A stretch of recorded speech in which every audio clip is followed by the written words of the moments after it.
Hey everybody, Invisiblekatana here doing my full season review for Voltron Season 7. I really enjoyed it, 13 episodes. I honestly thought it was going to be the last one when I first looked into it. I did find out that there were going to be more seasons because actually, before I watched it, I went to Michigan Comic Con, which recently happened. It was last weekend.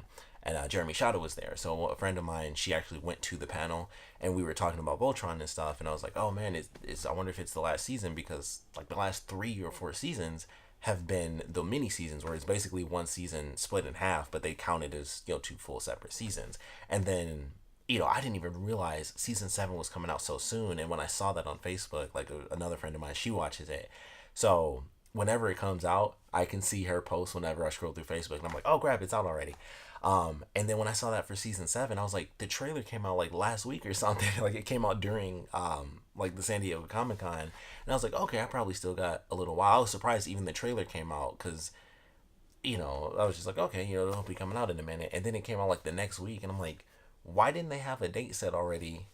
During at the end of season 6, like they did that for season 5, like it'll be coming out in July or whatever. And I was like, how in the world did they not have the date set already for when it was going to release? But it was probably because they wanted to do the full 13 and they didn't know exactly when they'd be able to finish. But that was definitely an interesting little thing. And I was like, oh crap. So I did find out during the convention that there were going to be more seasons beyond this, even though this was out of nowhere. It was like back to 13 episodes. But I really enjoyed it. I did also hear before watching the season that people were mad. And I was like, I wonder why. But I didn't want to look it up because I was worried that, it'd be spoilers, which technically it was.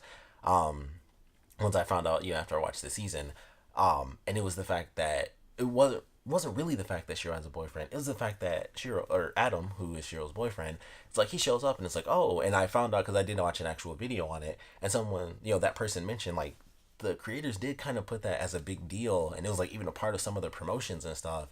I'm like, well, I kind of see why people are mad. And me personally, I'm just generic straight guy, but I can totally see why people were upset that they pushed that hard for it. Because even when I was watching, I was like, oh, he has a boyfriend. And then they did the time skip and stuff, and he came back after the flashback episodes. It's like, oh, my boyfriend's dead. And I was like, why did they introduce him? Why even make that character to have him there? And then he's dead. I assume we will definitely be getting flashbacks of his character in the next season. I'm just assuming. I would hope. Because it's like, honestly, what is even the point of that unless they're going to introduce a brand new love interest for Shiro, which I don't know how well that would work. I feel like that would take him away from the rest of the main characters if they kind of did that element. But, we'll have to wait and see. But I was just like, yeah, I can see why people were upset about that. But outside of that little thing where it's like, that's, like I said, it was even a part of the big promotions and stuff like that. And they literally had a character in one scene, and the next scene he's in is technically a picture of him because he died.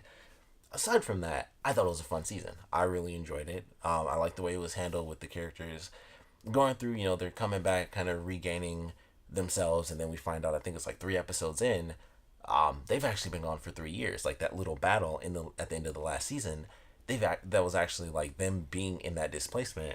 They were gone for 3 years, and so they come back. Surprise, surprise. We have our certain generals. Still don't remember any of their names. I'm so terrible at names, but obviously, Lotor's generals.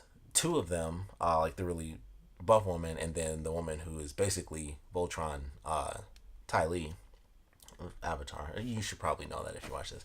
But basically, the two of them are like warlords now. Because I was wondering, I was like, when did she lose an eye? Did I forget that from the last season? I think that was during the 3 years. So they're villains now. Once again, the other woman who is with Keith, and when they had their interaction, when they ran into each other and stuff. What a shock! She's a hero. I was like, I knew that was gonna happen. Like that was guaranteed once it was revealed that she was the person on that ship and they had helped each other survive. I was like, she's going to be a villain. She looks the most human out of all these characters. I think I said that in one of my reviews. I was like, she's going to live forever because she looks the most human. They're going to make her like one of the heroes. And that's exactly what they did. And now she's on Earth with the rest of the heroes by the end of the season. I was like, what a shock. It took a while, but I knew that was going to happen at some point. So that does end up happening by the end. But we have our 3 year time skip. I love the episodes when they did do the flashback and like they actually get to Earth, and then it's like, Earth is taken over, and I was like, oh man, this should be fun. And then we get 2 flashback episodes, and those are actually really cool. I was like, I actually kind of like this. Like you always, like once that big moment happens, you're like, I want to see what happens next. But those were some fun flashback episodes. We get to see, I want to say Veronica was the character's name, Lance's sister, I think. So, she's like the handler for all the people. We actually have one character come back who is the kid who was in the camp, or not in camp, but in school with Keith, and he was supposed to be like the top kid. And then Keith, met with Shiro and stuff, and so I was like, all right, well, Shiro ended up going along with Keith, and then this other kid actually becomes, a great pilot like he was meant to be in the first place. So you get to see him come back, other characters come back. I feel like they'll be important. None of them died, so I feel like we'll get to see their quirky little characters, especially the one girl who's like super mathematical and stuff. So we get to see all those characters come back. But the fight for Earth, I thought was pretty sweet. And then, we have the characters, they have to ditch their lions and then call them in later. And I was honestly worried when they introduced the four fighters, who's, I swear I can only remember the one guy's name is Kincaid, because I that's such a unique name. I've heard it like I think one, maybe two times ever, even on TV. So I remember his name, but I can't remember like anyone else but him and like Veronica, and that might not be your name. But when they introduced them, as soon as they came in, it's like, oh, these are like our top pilots, and they can fly these alien ships and stuff. I was like, oh crap! Like I got a little freaked out, like if maybe somebody was about to get killed off. But fortunately, everybody survived. Shiro gets another arm. He gets a sweet robot arm, which has like technically it's just the forearm, which I thought looked weird, but I was like, that's cool. That's an interesting way to do it. So there's nothing here, but he has like the full forearm and stuff. And I was like, oh, that's so weird to see, but I like that idea. So I thought that was pretty sweet. So he gets a new arm. He's back in action. He becomes the captain by the end when they're doing their giant fight and everything. And just the whole last hour of the season, like the last two episodes, are so good to me. I thought they were super cool. And I was like, I legitimately don't know if this person will live, if everyone's gonna die, how this is gonna play out. Are they gonna destroy Earth? And they make it through all of it, and then they defeat the dude. I, once again, can't remember his name, but I was surprised it was him, the guy with the arm. So he and Shiro end up fighting all this stuff, and he's about to get Shiro. Keith comes down and decapitates him, because obviously they didn't want to do it. They could have, but he cut through him, and he would have like chopped his head off or whatever. But he killed him. He's dead. So kill him off, and it's like, all right, we defended Earth. We stopped like the beams converging and destroying the entire planet. We killed him off, destroyed all the ships. Sweet. All we had to do is take out like a little bit of resistance here and there. Minor robot issues. No big deal.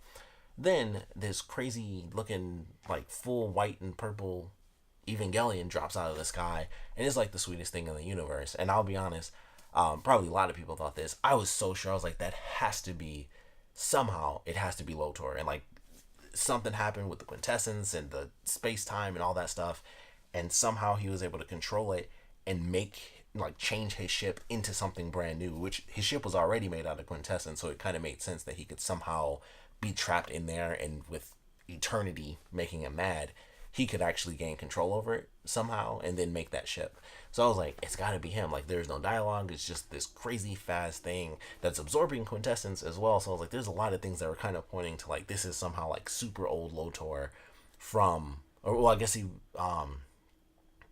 would he be? Yeah, no, he wouldn't have been old. That wouldn't have made sense, because they would have been way older than him because of the time skip. But I thought it had to be something going on there where it was like he somehow gained control or whatever. But go through the crazy fight. Voltron has to fight this thing. The entire Atlas ship becomes its own thing, which I thought was super cool.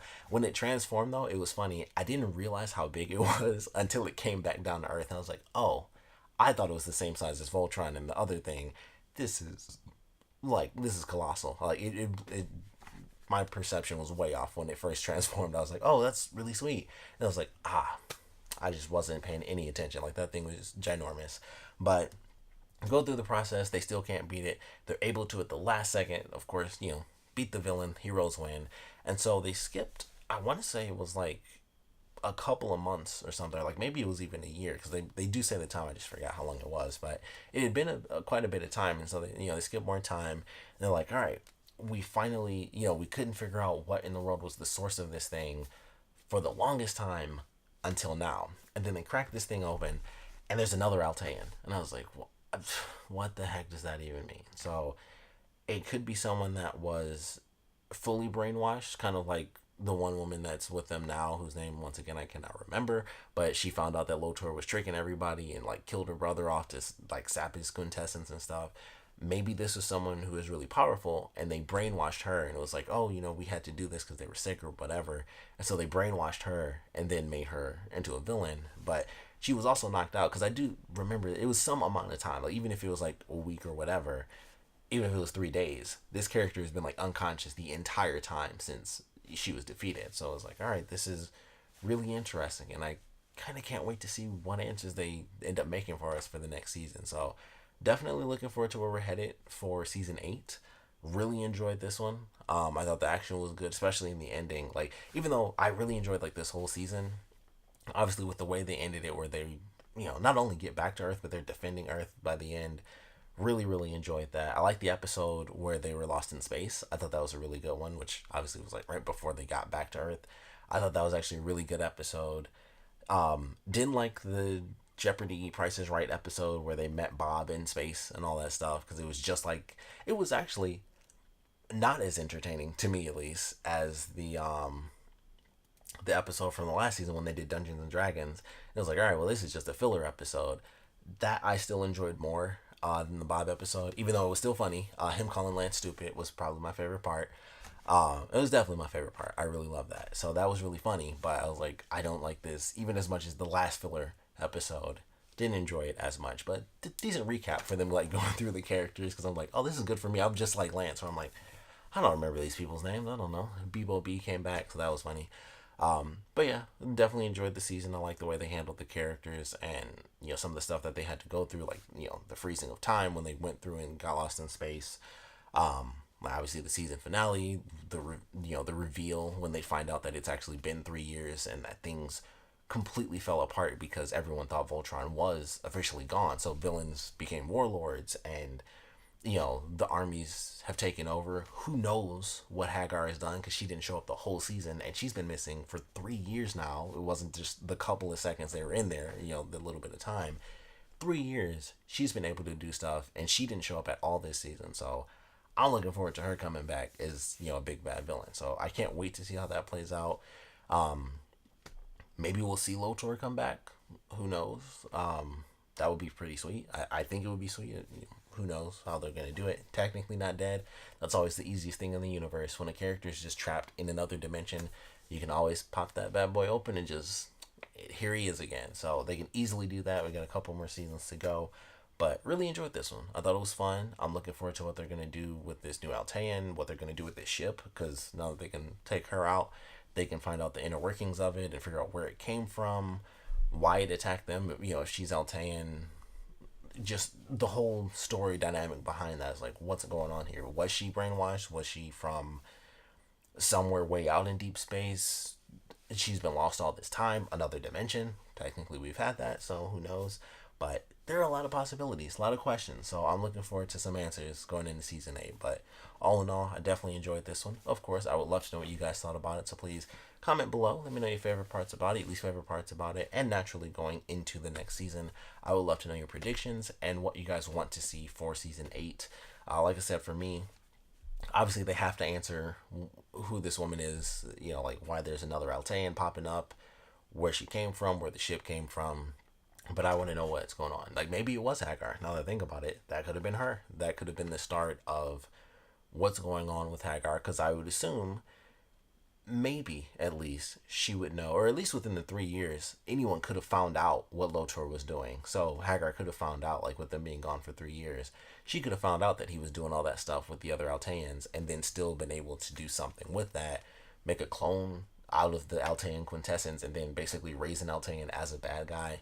Stuff like that. So it's like, that could be, this could easily connect to Hagar. There's a lot of ways they can do it, really. So that's my main thing. What's going to happen with her? And I assume that that'll be the big deal, is where's Hagar? And they'll probably do the general thing again, because they're warlords now. So that could easily come back as a big deal, because that was just like, that was how they revealed the 3 years. Because they referenced it, and I was like, how long have they been? I was freaking out through the whole episode, because they were like, I think you're missing some stuff. Like, we weren't just there and stuff. Like, they were saying some stuff, and I was like, they've been gone for a long time. And I was waiting. I was like, how long has it been? But 3 years was a decent time, because I'm like, this could be like 5 years. They obviously weren't super old, so I was like, it's within like 5 years. But Every time they said something, I was like, it's been a minute. Like something weird's about to happen. They're gonna say they've been gone for years. So that was cool. I like that. But looking forward to the next season. Like I said, definitely want to know what you guys thought about this. Definitely want to know what you're looking forward to seeing in Volume 8. And if you have predictions about what we'll see based on, how this season ended or just how this season went in general. We'd love to know what you guys think about that as well. So please put your comments down in the comment section below. And of course, thanks for watching.